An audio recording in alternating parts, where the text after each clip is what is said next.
Isang pagpalang hapon po sa ating lahat. Muli ako si Miet Sebastian and welcome to our daily devotion with Pastor Russell Ocampo. And today is May 5, 2026 and our topic is all about why is God so intrusive. So our scripture for today is all about 1 Kings chapter 16 verse 29 and 30 and my version. In the 30th year of Asa king of Judah, Ahab son of Omri became king of Israel, and he reigned in Samaria over Israel 22 years. Ahab son of Omri did more evil in the eyes of the Lord than any of those before him. So, si Ahab ang isa sa pinaka-wicked na hari sa Israel. So, hindi lang siya nagkasala. He led a nation into deeper sea. He married Jezebel, and together they promoted idol worship and rebellion against God. But here's what stands out. God did not stay silent. He sent prophets, warning, and even judgment. Bakit?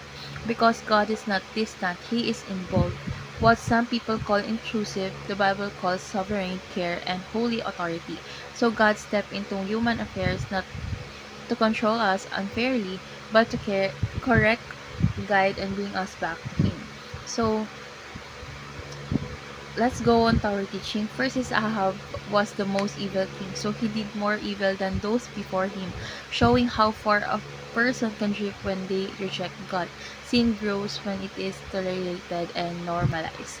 Second is Ahab married the most evil queen, so his partnership with Jezebel threatened his rebellion. So this shows how relationship can either draw us closer to God or lead us further away. And last is Ahab humbled himself before God.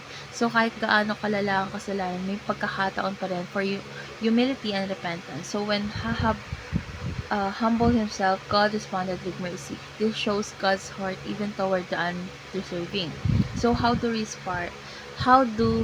respond? First is believe that God is involved in politics and human government. So hindi hiwalay ang Diyos sa mundo. He sees, He rules, and He acts even in leadership and national affairs. Second is rest assured that God repays evil with justice. So maaaring hindi agad, but God's justice always prevails, so walang nakakalusot sa kanya. And last is be a modern day Elijah who calls people to repent. So stand for truth, speak with courage, call people, whether friends, family, or leaders, back to God with humility and boldness. So let's go on to our last part, which is our discussion. And our discussion talks about why can we not imprison God within the walls of the church?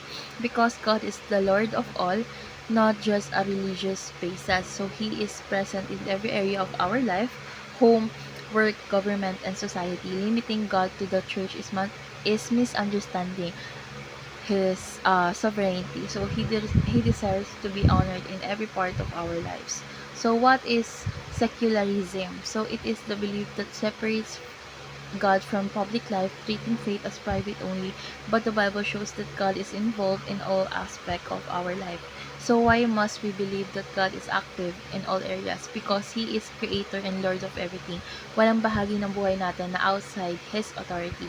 And lastly is why must we hold people accountable before God? Because everyone will answer to Him. Accountability leads to justice, repentance, and alignment with truth. So let's pray. Lord God, thank you for that you are not distant but deeply involved in our lives. Help us to recognize your authority in every area of our life.